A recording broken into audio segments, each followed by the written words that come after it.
4వ సంవత్సరంలో నేను అప్పుడే 85 అప్పుడే మారు మనసు పొందినటువంటి తొలి దినాలు. మాది ఏలూరు. అయితే నేను ఏలూరులో ఇంట్లోంచి బయటకు వచ్చా పొద్దున్నే. అప్పట్లో బాగా ఖాళీలు ఉండే కాబట్టి నోట్లో బ్రష్ పెట్టుకొని బయటకు వచ్చాను పళ్ళు తోముకుందామని. మా ఇంటి బయట ఒక చిన్న కాలం ఉంటుంది, ఆ కాలువ గట్టు దగ్గర కుర్రోళ్ళతో కూర్చొని, నేను ఇంటర్మీడియట్ చదువుతున్నాను, అయిపోయింది అప్పుడు, పళ్ళు తోముకుంటూ కుర్రోళ్ళతో మాట్లాడతాం అనేది అలవాటు. అది విషయం అన్నట్టు. బయటకు వచ్చాం, సెలవు దినాలు. అయితే మా ఇంటికి రాగానే బయటికి మా ఇంటి గోడ మీద ఓ పోస్టర్ అతికిచ్చింది, ఓ పోస్టర్. ఆ పోస్టర్ చూశాను, అవి విజయవాడలో మీటింగ్స్. అప్పుడు 85లో ఎక్కడ పడితే అక్కడ ఇంత పెద్ద మీటింగులు పెట్టేవాళ్ళు కాదు. విజయవాడలో, లేకపోతే రాజమండ్రిలో, విశాఖపట్నంలో, గుంటూరులో, సికింద్రాబాద్లో, అలాగా కొన్ని చోట్ల మాత్రమే పెద్ద బహిరంగ సభలు ఉండే. అదేవిధంగా విజయవాడలో మీటింగులు అని అన్నారన్నమాట. సో ఆ మీటింగులకి ఎవరెవరు స్పీకర్లో కింద ఫోటోలు ఉన్నాయి. ఆ ఫోటోలు చూస్తూ ఉంటే రెండో ఫోటో నన్ను బాగా ఆకర్షించింది. అది చూడంగానే ఈయన వస్తున్నాడు ఆ స్పీకర్గా, కాబట్టి ఖచ్చితంగా వెళ్ళాలి అని అనుకొని ఏలూరు నుంచి విజయవాడ 67 కిలోమీటర్లు. అప్పట్లో బస్సు ఎక్కితే కనుక 2 గంటలు పట్టేది. అయినప్పటికి కూడా నాన్నగారిని అమ్మగారిని అడిగి మొత్తానికి మీటింగ్కి వెళ్ళా. ఒకరోజు ఈవినింగ్ దగ్గర 80-90 వేల మంది ఉన్నారు మీటింగ్లో. నేను వెళ్తే వెనకాల ఎక్కడో ఉన్నాను. అప్పుడు ఇలాగ ఎల్ఈడి స్క్రీన్లు అలాంటివి లేవు కాబట్టి మనిషి సరిగ్గా కనబడలేదు. స్వరం విన్నాను, వాక్యం విన్నాను, కానీ మనిషి సరిగ్గా కనబడలేదు. అయితే ఎలాగా అనుకుంటా ఉంటే చివరిలో అనౌన్స్ చేశారు, రేపు ఈయన యూత్ మీటింగ్లో మాట్లాడతారు పొద్దున్న అని. నేను రాత్రి ఉండిపోవడానికి వచ్చాను, మిత్రుడి దగ్గర ఉన్నాను. పొద్దున్నే అందరికంటే ముందెళ్తే ఫ్రంట్ రోలో దొరుకుద్ది అనుకున్నాను. సెకండ్ రోలో దొరికింది, నాకు పర్లేదులే అనుకున్నాను. చాలా దగ్గర నుంచి నేను యూత్ మీటింగ్కి వెళ్ళాను. ఆయన మాట్లాడాడు, చాలా చక్కగా మాట్లాడాడు. అయిపోయింది, మీటింగ్ అయిపోయింది, జనాలంతా వెళ్ళిపోతున్నారు యూత్ మీటింగ్. నేను స్టేజ్ దగ్గరికి నడుచుకుంటూ వచ్చాను. స్టేజ్ మీద ఆయన ఉన్నాడు, నేను కింద ఉన్నాను. ఆయన్ని చాలా దగ్గర నుంచి చూస్తూ ఉన్నాను. ఆయన ఎదురుగా ఒక స్టూల్ పెట్టుకున్నాడు, టేబుల్ పెట్టుకున్నాడు. ఆ టేబుల్ మీద ఒక సూట్ కేసు ఉంది, ఆయనదే సూట్ కేసు. ఆయనే కొన్ని వస్తువులు తీసుకొచ్చారు. ఆ సూట్ కేసులో ఆ వస్తువులు పెట్టుకుంటూ ఉన్నాడు.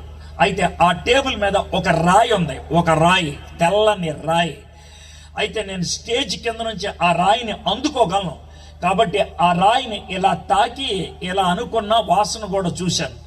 మీలో కొంతమందికి డౌట్ వస్తుంది, ఎందుకు సార్ రాయి స్టేజ్ మీద ఉంది, ఆ రాయిని మీరు ఎందుకు తాకారు, దాన్ని ఎందుకు ఇలా అన్నారు, వాసన చూశారు. విషయం ఏంటనంటే, ఆ మాట్లాడిన ఆయన పేరు జేమ్స్ ఇర్విన్. చంద్రుడి మీద మొట్టమొదటిసారిగా ఒక జీప్ నడిపించినటువంటి వ్యక్తి, ఆస్ట్రోనాట్. ఆయన వచ్చి మాట్లాడుతూ ఉన్నాడు. ఆయన తీసుకొచ్చినటువంటి రాయి గురించి ఆయన మాట్లాడుతూ ఉన్నాడంటే, ఇది చందమామ నుంచి నేను తెచ్చిన రాయి అని అన్నాడు. కాబట్టి ఆ రాయిని తాకితే చందమామని తాకినట్లే, ఎందుకంటే చందమామ మీద రాయి కదా, ఆ ఫీలింగ్. దానికి ఏమన్నా వేరే వాసన ఉంటుందేమో అని చూశాను. అది నేను చేసినటువంటి పని అనమాట. ఇలాగా చేస్తా ఉంటే అతను చూసి, బాబు పైకి రమ్మన్నాడు, ఇంగ్లీష్లో అన్నాడు. నేను పైకి వచ్చా. వచ్చిన తర్వాత ఏం పేరు నీది అన్నాడు. అంత పెద్ద ఆయన నన్ను పేరు అడిగితే ఫీలింగ్ ఎలా ఉంటుందో ఆలోచించండి. గబగబా చెప్పేశాను, నా పేరు ఎడ్వర్డ్ విలియమ్స్ అండి అని అన్నాను. అని అంటే, ఎందుకు అంత ఫీల్ అవుతున్నావు అని అన్నాడు ఆయన. అంటే, మీరు చంద్రుడి మీద జీప్ నడిపించారు, మిమ్మల్ని నేను దగ్గర నుండి చూడటం అది ఎంతో నాకు ఆనందం అండి, అది నాకు భాగ్యం అని నేను అన్నట్లు మాట్లాడుతూ ఉంటే ఆయన ఏమన్నాడంటే, బాబు నేను చంద్రుడి మీదకి వెళ్ళి వచ్చిన మాట వాస్తవమే, జీప్ నడిపిన మాట వాస్తవమే, కానీ నా తర్వాత చాలా మంది వెళ్తారు, పెద్ద గొప్ప విషయం ఏం కాదు, చాలా మంది వెళ్తారు, గొప్ప విషయం ఏం కాదు. చిన్న మాట చెప్తాను చూడండి. ఎవరెస్ట్ శిఖరం మొట్టమొదటిగా పైకెక్కింది ఎవరో తెలుసా అని అన్నాడు. అంటే నాకు తెలుసు అండి అన్న.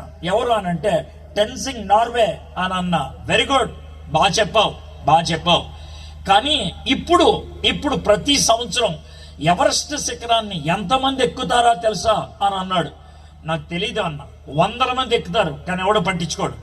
కొంతవాళ్ళం అయితే కనుక చంద్రుడి మీద బస్సులు నడుపుతారేమో, భూమి మీద నుంచి చంద్రుడి మీదకి వాహనాలు నడుపుతారేమో, మామూలుగా ప్రయాణం చేస్తారేమో, పెద్ద గొప్ప విషయం కాదు.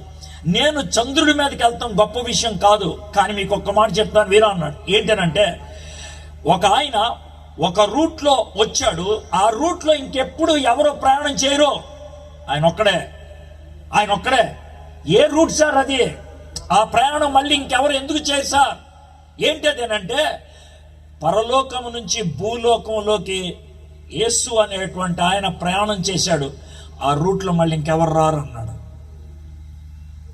ఆ రూట్లో ఎవరు రారు. ఆలోచించుకో. నేను అప్పటికే ఒకలాగా అనిపించి ఆగా. ఈ మీటింగ్కి రావాలని ఎప్పుడు అనుకున్నాం సార్? 4 రోజుల క్రితం. ఎందుకని? మా ఇంటి బయట పోస్టర్ పెట్టారు. 4 రోజుల క్రితం నేను వస్తానని నీకు పోస్టర్ పెట్టారు. కానీ ఆయన భూమి మీదకి వస్తానని 700 సంవత్సరాల నుంచి 1500 సంవత్సరాలకు ముందే పోస్టర్లు పెట్టారు. అవునా? పెట్టారు. ఒక పని చేయి, ఇంటికెళ్ళి యెషయా అనే ఆయన రాసిన గ్రంథాన్ని చదువు. ఎన్ని ప్రవచనాలు దానిలో ఉన్నాయో అండర్లైన్ చేసుకో అని అన్నాడు. నేను ఇంటికెళ్ళి ధ్యానం చేయటం మొదలు పెట్టాను. చాలా ప్రవచనాలు కనబడ్డాయి. ఆయన కన్యక్క పుడతాడని, ఆయన గొర్రె పిల్లలాగా ఉంటాడని,